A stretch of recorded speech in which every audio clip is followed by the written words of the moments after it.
ಶ್ರೀಚಕ್ರವಾಸಿನಿ ಮಹಾದೇವಿ ಅಮ್ಮ ಶ್ರೀ ಸಿಂಹವಾಹಿನಿ. ಎಲ್ಲವೂ ನಾವು ಅನ್ಕೊಂಡಂಗಾದ್ರೆ ಶ್ರೀಚಕ್ರ ನಮ್ಮ ಕೈಯಲ್ಲಿರುತ್ತೆ. ತಂದೆ ಯಾರೋ ಅವ್ರಿಗೆ ತಾನೇ ಇಂಥ ಆಸಕ್ತಿ ಇರೋದು. ನಾನು ನಿನ್ನೆ ನಿನ್ ಬುಟ್ಟಿಲಿ ಒಂದು ಗೊಂಬೆ ಇಟ್ಟಿದ್ದೆ, ಅದು ನಿನಗೆ ಇಷ್ಟ ಆಯ್ತಾ, ಚೆನ್ನಾಗಿದೆಯಾ ಅಂತ ಕೇಳಿದ್ದು. ಅಪ್ಪ ಆ ಗೊಂಬೆನ ಇನ್ಯಾರಿಗೋ ತಂದಿದ್ದು ಅಂತ ಲಲಿತಮ್ಮಂಗ್ ಕೋಪ ಬಂದು ಮನೆ ರಣರಂಗ ಕೂತಿದೆ. ಅಮ್ಮ, ಅಪ್ಪನ ಬುಟ್ಟಿನಲ್ಲಿ ನೀವು ಗೊಂಬೆ ನೋಡಿದ್ರಲ್ಲ, ಅದನ್ನ ನೀವು ಅಪ್ಪ ತಂದಿದ್ದು ಅನ್ಕೊಂಡ್ರಿ, ಅದನ್ನ ತಂದಿದ್ದು ಇವನಂತೆ. ಒಂದ್ಸಾತಿ ನಿನ್ ಜಾತಕನ ದೇಶಕ್ರಿಗೆ ತೋರ್ಸು, ಅವ್ರು ಸರಿಯಾಗಿ ಹೇಳ್ತಾರೆ ನಿನ್ ಎಡವಟ್ಗಳಿಗೆಲ್ಲ ಏನ್ ಕಾರಣ ಅಂತ. ನಮ್ಮಮ್ಮಂದು ಯಾರ್ದು ಜಾತಕ ಇಲ್ಲ ಕಣೆ. ನಾನು ಯಾವಾಗ ಹುಟ್ಟಿದ್ದು ಅಂತ ಕೇಳಿದ್ರೆ ಶ್ರೀಚಕ್ರ ಉದ್ಭವಕ್ಕೆ 2 ವರ್ಷ ಮೊದಲು ಹುಟ್ಟಿದ್ದು ಅಂತ ಹೇಳ್ತಾರೆ. ದಿನ ಕಾಲ ಗಳಿಗೆ ಏನು ಗೊತ್ತಿಲ್ವಂತೆ. ನಾನು ಹುಟ್ಟಿದ್ದು ಮಧ್ಯರಾತ್ರಿಯಲ್ಲಿ ಅಂತ ಹೇಳ್ತಿರ್ತಾಳೆ ನಮ್ಮಮ್ಮ.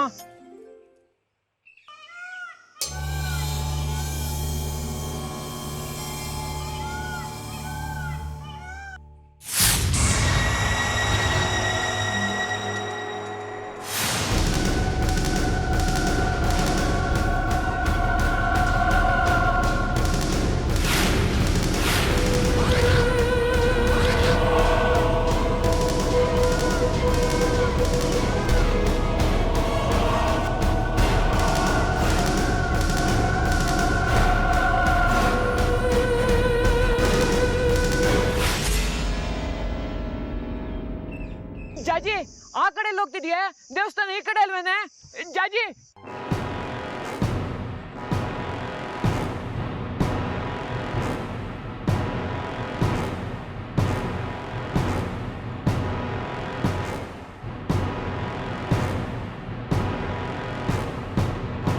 ನಿಂತ್ಕೊಳ್ಳೆ.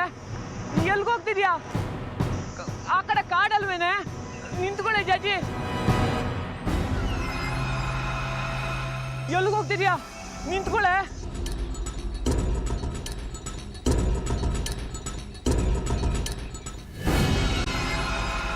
ನಿಂತ್ಕೊಳ್ಳೆ ಜಾಜಿ. ದೇವಸ್ಥಾನ ಇರೋದು ಆ ಕಡೆ ಅಲ್ವೇನೆ? ನಿಂತ್ಕೊಳ್ಳೆ ಜಾಜಿ. ಎಲ್ಲಿಗೋಗ್ತಿದ್ಯಾ?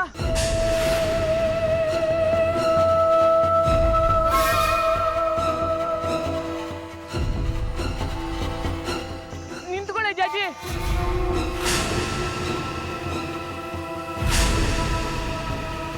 ನಿಂತ್ಕೊಳ್ಳೆ ಜಾಜಿ. ಎಲ್ಲಿಗೋಗ್ತಿದ್ಯಾ? ನಿಂತ್ಕೊಳ್ಳೆ. ಎಲ್ಲಿ ಹೋಗ್ತಿದ್ಯಾ? ನಿಂತ್ಕೊಳ್ಳೆ.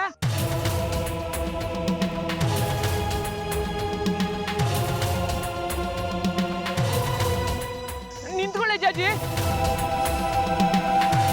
ಆ ಕಡೆ ಕಾಡಲ್ವೇನೆ? ದೇವಸ್ಥಾನಕ್ಕೆ ಹೋಗೋದು ಈ ಕಡೆ ಅಲ್ವೇನೆ? ಜಾಜಿ, ಜಾಜಿ, ಜಾಜಿ, ಜಾಜಿ, ಜಾಜಿ, ನಿಂತ್ಕೊಳ್ಳೆ. ಜಾಜಿ, ಜಾಜಿ. ನನ್ನ ಜನ್ಮ ಜನ್ಮಾಂತರಗಳ ಪ್ರಯತ್ನ ವಿಫಲ ಆಗ್ತಿದೆ. ಶ್ರೀಚಕ್ರ ಪಡೆಯೋದಕ್ಕೆ ಇದೇ ಕಡೆ ಜನ್ಮ ಅಂತ ಹುಟ್ಟಿದಾಗಿಂದ ಹಿಮಾಲಯಕ್ಕೆ ಹೋಗಿ ಸಾಧು ಸಂತರಗಳ ಸೇವೆ ಮಾಡಿ ಅನೇಕ ಮಂತ್ರಗಳನ್ನು ಕಲಿತೆ. ನನ್ನ ಆಸೆ ಈಡೇರ್ತು ಅನ್ನೋ ಹಾಗೆ ಈ ವಿರೂಪಾಕ್ಷ ಸಿಕ್ತ. ಶ್ರೀಚಕ್ರ ಕೈಗೆ ಸಿಕ್ಕೇ ಬಿಡ್ತು ಅನ್ನೋ ಸಂತೋಷ ಹೆಚ್ಚಾಯಿತು. ಅಲ್ಲಿಂದ ಇಲ್ಲಿವರೆಗೂ ಅಮ್ಮನವ್ರನ್ನ ಕಟ್ ಹಾಕೋಕೆ ಪ್ರಯತ್ನ ಮಾಡ್ತಿದ್ದೇನೆ.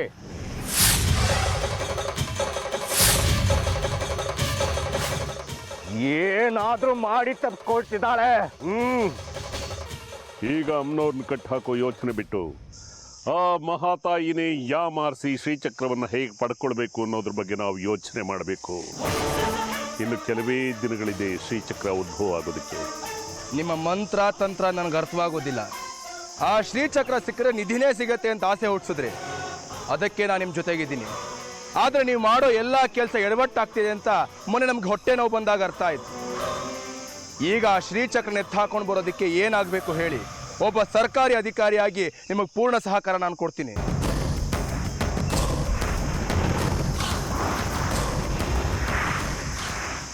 ಒಂದು ನಿಮಿಷ, ಪಂಚಾಂಗದ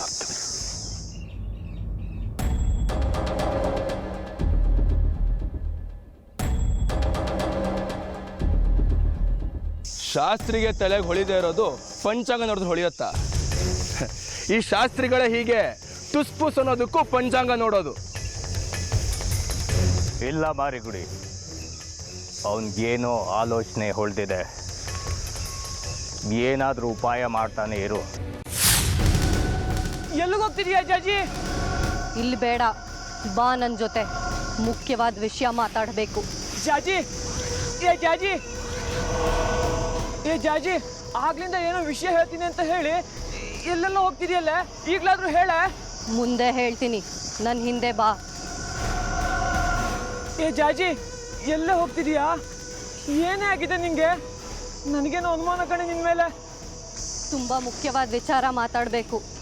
ಇದು ನಿನ್ನ ಜೀವನದ ಪ್ರಶ್ನೆ. ಇಲ್ಲಿ ಗಿಡ ಮರಗಳಿಗೂ ಕಿವಿ ಇರುತ್ತೆ. ಯಾರೂ ಇಲ್ಲದೆ ಇರೋ ಜಾಗ ಆಗಬೇಕು. ನನ್ನ ಮೇಲೆ ನಂಬಿಕೆ ಇದ್ದರೆ ಬಾ ನನ್ನ ಜೊತೆ. ಇಂಥ ಜಾಗಕ್ಕೆ ನಾನು ಯಾವತ್ತೂ ಬಂದೇ ಇಲ್ಲ ಕಣೆ. ಯಾಕೋ ಹೆದರಿಕೆ ಆಗ್ತಿದೆ. ಎಲ್ಲರೂ ಜನ ಇರೋ ಜಾಗಕ್ಕೆ ಹೋಗೋಣ ಬಾರೆ. ಹಾಗೆಲ್ಲ ಏನೂ ಆಗಲ್ಲ. ಇನ್ನೊಂದು 10 ಹೆಜ್ಜೆ ನಡೆದ್ರೆ ಎಲ್ಲ ಹೇಳ್ತೀನಿ. ಬಾ ನನ್ನ ಜೊತೆ. ಇದೊಳ್ಳೆ ರಾಗ ಇಟ್ಕೊಂಡಿದೀಯ ಕಣೆ. ಬಾ ನನ್ನ ಜೊತೆ, ಬಾ ನನ್ನ ಜೊತೆ ಅಂತ.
ಸಿಕ್ತು, ದಾರಿ ಸಿಕ್ತು. ಏನದು? ಯಾವ ದಾರಿ? ಉತ್ಸವದ ದಿನ ಶ್ರೀಚಕ್ರ ಉದ್ಭವವಾಗೋ ಕಾಲಕ್ಕೆ ಒಂದು ಸೂರ್ಯ ಗ್ರಹಣ ಇದೆ.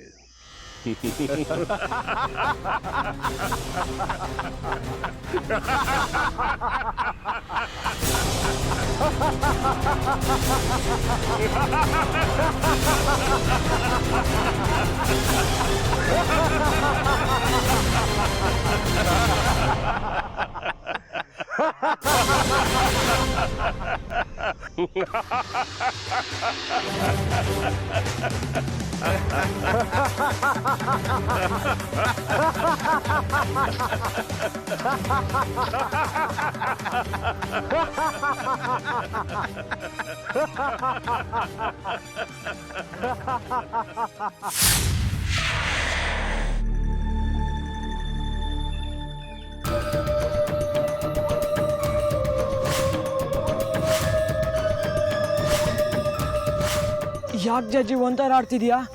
ನೀನು ಈ ಥರ ಆಡಿದ್ರೆ ನಂಗೆ ಭಯ ಆಗುತ್ತೆ ಕಣೆ. ಅವಿವೇಕಿ, ನಾನು ಜಾಜಿ ಅಲ್ಲ, ಸುಂದ್ರಿ.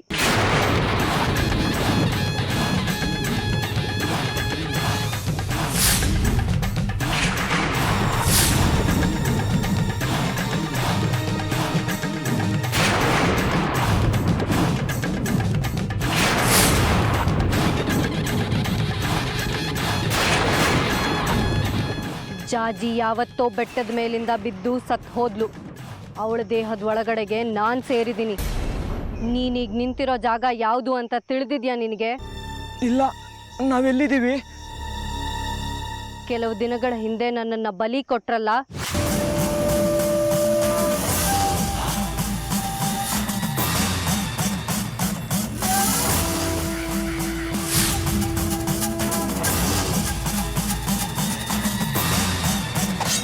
ಅದೇ ಜಾಗ ಇದು.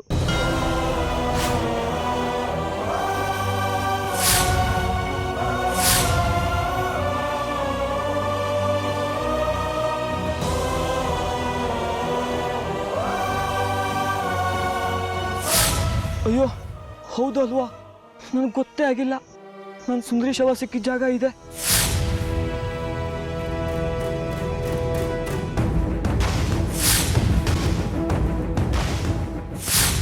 ಮುಂಡ ಬೇರೆ ಆಗಿತ್ತು. ನನ್ನನ್ನು ಯಾಕೆ ಇಲ್ಲಿ ಕರ್ಕೊಂಡು ಬಂದೆ? ಇಲ್ಲೊಂದು ಒಳ್ಳೆ ಅವಕಾಶ ಇದೆ. ಏನದು? ಸೂರ್ಯಗ್ರಹಣ ಮುಗಿಯೋವರೆಗೂ ಕಾಯೋದು ಬೇಡ. ಮಾಮೂಲಿನಂತೆ 8 ಗಂಟೆಗೆ ಉತ್ಸವ ಹೊರಡ್ಲಿ, ಆದರೆ 9 ಗಂಟೆ ಒಳಗೆ ಉತ್ಸವ ಕಲ್ಯಾಣಿ ಸೇರಬೇಕು. ಗ್ರಹಣ ಕಾಲದ 25 ನಿಮಿಷ ಉತ್ಸವ ಸ್ಥಗಿತಗೊಳ್ಬೇಕು. ಸೂರ್ಯಗ್ರಹಣ ಕ್ರೂರವಿದೆ, ಅದಕ್ಕೆ ಎಲ್ಲರೂ ಒಳಗೆ ಸೇರ್ಕೊಳ್ಬೇಕು ಅಂತ ಘೋಷಣೆ ಮಾಡಿಸೋಣ. ಗ್ರಹಣ ಮೈಲ್ಗೆ ಆದ್ರಿಂದ ಎಲ್ಲರೂ ಸ್ನಾನ ಮಾಡಿ ಶುದ್ಧವಾಗಿ ಬರಬೇಕು. ಉತ್ಸವ, ಪಲ್ಲಕ್ಕಿ, ಶ್ರೀಚಕ್ರ ಎಲ್ಲವನ್ನು ಕಲ್ಯಾಣಿಲಿ ತೊಳೆದು ಮೈಲ್ಗೆ ಕಳ್ಕೊಂಡ ನಂತರ ಉತ್ಸವ ಮುಂದುವರಿಯುತ್ತೆ ಅಂತ ಹೇಳಬೇಕು. ಇಲ್ಲ, ಹಾಗೆ ಮಾಡೋದಕ್ಕೆ ಸಾಧ್ಯನೇ ಇಲ್ಲ. ಮೊದಲು ಅವ್ರು ಹೇಳೋದನ್ನ ಪೂರ್ತಿಯಾಗಿ ಕೇಳು. ಯಾಕೆ ಸಾಧ್ಯ ಇಲ್ಲ? ನಾವು ಹೇಳೋ ಎಲ್ಲ ಉಪಾಯಗಳಿಗೂ ಅಡ್ಗಾಣ ಹಾಕ್ತೀಯ ನೀನು. ನಾನು ಹೇಳಿದ ತಕ್ಷಣ ಜನ ಹೋಗ್ಬಿಡೋದಿಲ್ಲ. 10-20 ಜನ ಸೇರುವಂತ ಉತ್ಸವ ಅಲ್ಲ ಅದು, ಜಾತ್ರೆ. ಜಾತ್ರೆಗೆ ಸೇರ್ತಾರೆ ಜನ. ಯಾರು ಯಾರ ಮಾತನ್ನು ಕೇಳುವಂತಹ ಪರಿಸ್ಥಿತಿನಲ್ಲಿ ಇರೋಲ್ಲ. ಒಂಥರ ಸಮೂಹ ಸನ್ನಿ ಅಂತಾರಲ್ಲ ಹಾಗೆ ಎಲ್ರೂ ಅಮ್ನೋ ದರ್ಶನದ ಗುಂಗಿನಲ್ಲೇ ಇರ್ತಾರೆ. ಸಾಮಾನ್ಯವಾಗಿ ಗ್ರಹಣದ ದಿನಗಳಲ್ಲಿ ಉತ್ಸವನೇ ನಡೆಸೋದಿಲ್ಲ. ಹಾಗೊಂದು ವೇಳೆ ಅನಿವಾರ್ಯ ನಡೆಸಲೇಬೇಕು ಅಂತ ಅಂದ್ರೆ ಗ್ರಹಣಕ್ಕೆ ಮುಂಚೆ ಅಥವಾ ಗ್ರಹಣದ ನಂತರ ನಡೆಸಬೇಕಾಗುತ್ತೆ. ಉತ್ಸವನ ಮಧ್ಯದಲ್ಲೇ ನಿಲ್ಲಿಸೋದು ಯಾವ ಶಾಸ್ತ್ರದಲ್ಲೂ ಇಲ್ಲ, ಯಾರು ಅದನ್ನು ಒಪ್ಪೋದು ಇಲ್ಲ. ನೀನ್ ಹೇಳಿದ್ರು ಒಪ್ಪಲ್ವಾ? ನಾನೇ ಹೇಳ್ತೀನಿ ಬಿಡು. ಹಾಗಾದ್ರೆ ನಾನು ಹೇಳಿದ್ರೆ ಎಲ್ಲವನ್ನೂ ಒಪ್ಪಲೇಬೇಕು. ನೀನು ಹೇಳಿದ್ರು ಅಷ್ಟೇ, ನಿಮ್ಮಪ್ಪ ಹೇಳಿದ್ರು ಅಷ್ಟೇ, ಭಕ್ತಾದಿಗಳು ಒಪ್ಪೋದಿಲ್ಲ. ನನ್ನನ್ನು ಪ್ರಶ್ನೆ ಮಾಡ್ತಾರೆ, ಅವ್ರಿಗೆಲ್ರಿಗೂ ನಾನು ಉತ್ತರ ಕೊಡಬೇಕಾಗುತ್ತೆ. ಕೊಡು ಉತ್ತರ. ಎಲ್ಲದಕ್ಕೂ ನಮಗೆ ವಿಚಿತ್ರವಾದ ಉತ್ತರಗಳನ್ನ ಕೊಡ್ತೀಯಾ? ಮಾತಿಗೆ ಮಾತು ಬೆಳೆಸ್ತೀಯಾ? ಜನಕ್ಕೂ ಕೊಡು ಉತ್ತರನ. ಈ ಸರ್ಕಾರಿ ಸೇವಕನಿಗೆ ಎಷ್ಟು ಹೇಳಿದ್ರು ಅರ್ಥ ಆಗ್ತಾ ಇಲ್ಲ. ನೀನಾದ್ರೂ ಅರ್ಥ ಮಾಡ್ಕೋ. ಹಾಗೆ ಮಾಡೋದು ಶಾಸ್ತ್ರ ಸಮ್ಮತವಲ್ಲ. ಈಗ ನಿನಗೆ ಶಾಸ್ತ್ರ ಬೇಕೋ ಚಕ್ರ ಬೇಕೋ? ಏನು ಹೇಳಬೇಕು? ನೀನಾದ್ರೂ ಹೇಳು ಈ ಮೂರ್ಖನ್ಗೆ. ಯಾವನ ಹೆಡ್ಬೆ ನಾಲ್ಗೆ ಕತ್ತರಿಸ್ಬಿಡ್ತೀನಿ ಪಂಚಾಂಗದ ಪಿಶಾಚಿ. ಪಂಚಾಂಗ ಇಲ್ದೆ ಪ್ರಪಂಚ ಎಲ್ಲ ಹಾಡ್ಬೇಕು ನೀ.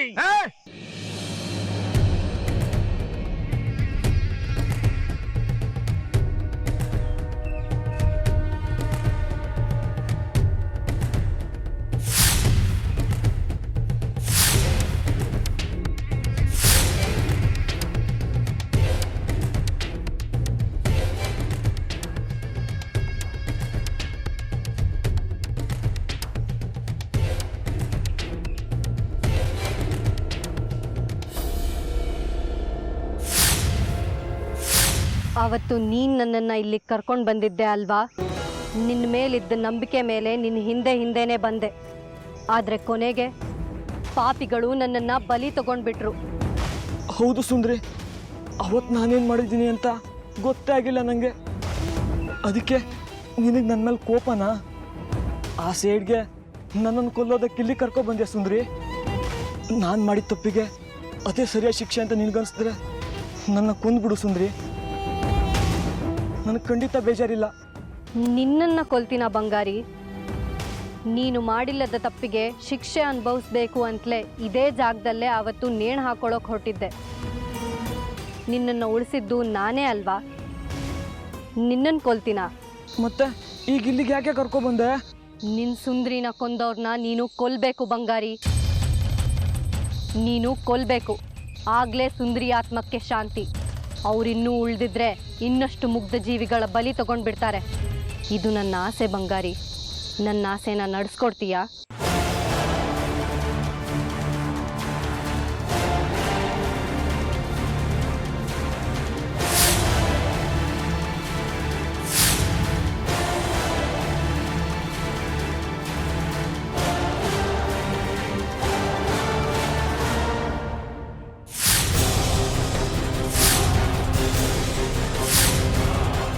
ಇವತ್ತೇ ನಿನ್ನಮ್ಮನವ್ರ ಪಾದಕ್ಕೆ ಸೇರಿಸ್ತೀನಿ. ಅದೇ ಪಂಚಾಂಗ ನೋಡಿಟ್ಕೊ ನಿನ್ನ ತಿಥಿ ದಿವಸನ. ಇಬ್ರಿಗೂ ಮುಂದಾಲೋಚನೆ ಇಲ್ಲ, ಸಹನೆ ಇಲ್ಲ. ಒಳ್ಳೆ ಎಳೆ ಮಕ್ಕಳು ತರ ಕಿತ್ತಾಡ್ತೀರಾ. ನಮ್ಮ ಗುರಿ ಕಡೆ ಇರ್ಲಿ ಗಮನ. ಇವನಿಗೆ ಮರ್ಯಾದೆ ಕೊಡಕ್ಕೆ ಹೇಳು. ಅದನ್ನ ಇವನ್ಗೂ ಹೇಳು. ಇಬ್ರು ಮಾತು ನಿಲ್ಸಿ. ಏನು ಹೇಳೋದಿದ್ರು ನನ್ನ ಹತ್ರ ಹೇಳಿ. ಇಬ್ರು ಪರಸ್ಪರ ನೇರವಾಗಿ ಮಾತಾಡೋ ಅವಶ್ಯಕತೆ ಇಲ್ಲ. ಇನ್ನು ಉಳಿದಿರೋದು 18 ದಿನ, ಮಹಾಭಾರತದ ದಿನಗಳ ಯುದ್ಧ ಕಾಲ.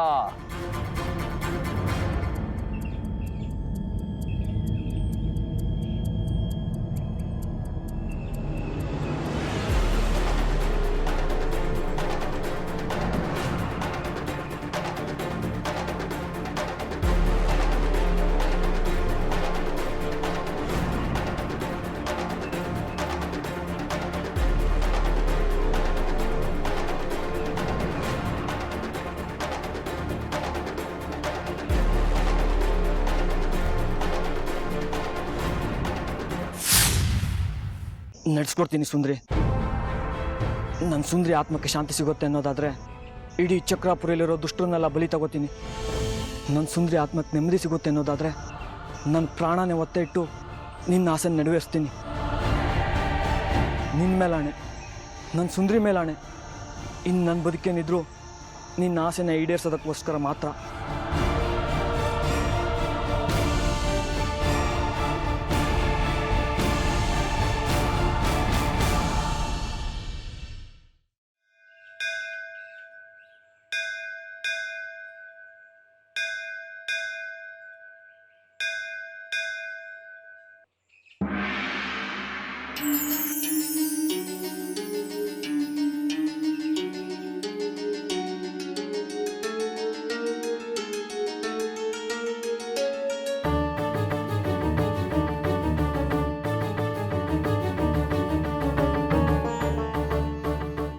ಏನು ಬಂಗಾರಿ ಚಿಂತೆಲಿದೆಯಾ? ಪ್ರೀತಿ ಗೀತಿನ ಅಥವಾ ಇನ್ನೇನಾರು ಎಡವಟ್ಟ? ಪ್ರೀತಿ ಮನೆ ಹಾಳಾಯ್ತು. ಈ ಜಾಜಿನ ಅರ್ಥನೇ ಮಾಡ್ಕೊಳಕ್ಕಾಗ್ತಿಲ್ಲ. ಒಂದೊಂದು ಸರ್ತಿ ಜಾಜಿ ಅಂತಾಳೆ, ಇನ್ನೊಂದು ಸರ್ತಿ ಸುಂದ್ರಿ ಅಂತಾಳೆ. ಈಗ ಅಂಥದ್ದು ಏನಾಯಿತು? ಒಂದಂತೂ ಸತ್ಯ ಅಲ್ವಾ, ಯಾರೋ ದುಷ್ಟರು ನನ್ನ ಸುಂದ್ರಿನ ಬಲಿ ಕೊಟ್ಟಿದ್ದು. ಈ ಜಾಜಿಯಲ್ಲಿ ಕರ್ಕೊಂಡೋಗಿದ್ಲು ಸುಂದ್ರಿ ಬಲಿಯ ಜಾಗಕ್ಕೆ. ಸುಂದ್ರಿ ಥರನೇ ಮಾತಾಡ್ತಿದ್ಲು ವಿಚಿತ್ರವಾಗಿ. ಹೌದಾ? ಏನು ಮಾತಾಡಿದ್ಲು? ನನ್ನ ಸುಂದ್ರಿನ ಬಲಿ ತಗೊಂಡು ದುಷ್ಟರನ್ನ ಕೊಲ್ಬೇಕಂತೆ. ಅದಕ್ಕೆ ಚಿಂತೆನಾ ಇಲ್ಲ ಭಯನಾ? ಭಯಗಿಯ ಏನೂ ಇಲ್ಲ. ಈ ಸಾವಿನ ಬಗ್ಗೆನೇ ವಿಚಿತ್ರ ಅನ್ನಿಸ್ತಿದೆ. ಬದುಕಿ ಬಾಳ್ಬೇಕಾದ ಸುಂದ್ರಿಗೆ ಎಂಥ ಸಾವು ಬಂತು. ನನ್ನ ಸುಂದ್ರಿಗೆ ನನ್ನಿಂದ ಸಾವಾಯ್ತಲ್ಲ ಅಂತ ನಾನು ಸಾಯಕ್ಕೆ ಹೋಗಿದ್ದೆ, ಆದರೆ ಸಾಯಲಿಲ್ಲ. ಈಗ ಸುಂದ್ರಿ ಅಂತ ಜಾಜಿ ಮೈಲಿರೋಳೆ ನಾನು ಬದುಕಿಸ್ಬಿಟ್ಲು. ಸುಂದ್ರಿನ ಸಾಯಿಸಿದವ್ರು ಯಾರು ಅಂತ ಗೊತ್ತಾಗಿ ನಾನು ಅವ್ರನ್ನ ಸಾಯಿಸೋದಕ್ಕೆ ಹೋದೆ, ಆದರೆ ಅವ್ರನ್ನ ಸಾಯ್ಸೋಕ್ಕಾಗಲಿಲ್ಲ. ಅವ್ರು ನನ್ನ ಸಾಯ್ಸೋಕೆ ನೋಡಿದ್ರು, ಆದರೂ ನಾನು ಸಾಯಲಿಲ್ಲ. ಮತ್ತೆ ಬದುಕ್ದೆ. ಇದೇನು ಸಾವಿನ ವಿಚಿತ್ರ ಅಂತ. ಕಾಲ ಬಂಗಾರಿ, ಕಾಲ. ಎಲ್ಲದಕ್ಕೂ ಕಾಲ ನಿಗದಿಯಾಗಿರುತ್ತೆ. ಕಾಲವನ್ನು ಮೀರಿದ ಶಕ್ತಿ ಇನ್ನೊಂದಿಲ್ಲ. ಆ ಹರಿಹರ ಬ್ರಹ್ಮಾದಿಗಳು ಕೂಡ ಕಾಲವನ್ನು ಮೀರಿ ನಡೆಯೋ ಹಾಗಿಲ್ಲ. ಆದಿ ಅಂತ್ಯ ಎಲ್ಲವೂ ಕಾಲದ ಪ್ರಕಾರವೇ ನಡೀತಿರೋದು. ಹಾಗೆ ಸಾವಿಗೆ ಕಾಲ ನಿಗದಿಯಾಗೋವರೆಗೂ ಯಾರು ಯಾರನ್ನು ಏನೋ ಮಾಡೋಕ್ಕಾಗಲ್ಲ. ನಾನು ಸುಂದ್ರಿಗೆ ಮಾತು ಕೊಟ್ಟಿದ್ದೀನಿ, ಸುಂದ್ರಿ ಬಲಿ ತಗೊಂಡವ್ರನ್ನ ನಾನು ಬಲಿ ಹಾಕ್ತೀನಿ ಅಂತ. ನಾನು ಪ್ರಯತ್ನ ಪಟ್ಟರು ಅವ್ರು ಸಾವಾಗಿಲ್ಲ ಅಂದರೆ ಅವ್ರ ಸಾವಿನ ಕಾಲನ ಹೇಗೆ ತಿಳ್ಕೊಳ್ಳೋದು? ಅದನ್ನು ಕಾಲಕ್ಕೆ ಬಿಟ್ಬಿಡಬೇಕು. ಆದರೆ ಅನ್ಯಾಯದ ವಿರುದ್ಧ ಯಾವಾಗಲೂ ಧ್ವನಿ ಎತ್ತಲೇ ಇರಬೇಕು. ದುಷ್ಟರಿಗೆ ಶಿಕ್ಷೆ ಕೊಡೋ ಪ್ರಯತ್ನ ಯಾವಾಗಲೂ ಮಾಡ್ತಿರಲೇಬೇಕು. ಉಸಿರು ನಿಂತ ಸಾವು ಸಾವಲ್ಲ. ಉಸಿರಿದ್ದು ಅವರ ಬದುಕನ್ನು ಸಾವಿನ ಕೂಪದಲ್ಲಿರಿಸೋದೇ ನಿಜವಾದ ಸಾವು. ಬದುಕಿಯು ಸತ್ತಂತಿರಬೇಕು, ಆ ನೋವು ಅವರಿಗೆ ಗೊತ್ತಾಗ್ತಿರಬೇಕು. ಇದು ನಾವು ದುಷ್ಟರಿಗೆ ಕೊಡೋ ನಿಜವಾದ ಶಿಕ್ಷೆ. ಕೊಡ್ತೀನಿ. ನನ್ನ ಸುಂದರಿ ಸಾವಿಗೆ ಕಾರಣ ಆದವ್ರಿಗೆ ನಾನೇ ಶಿಕ್ಷೆ ಕೊಡ್ತೀನಿ.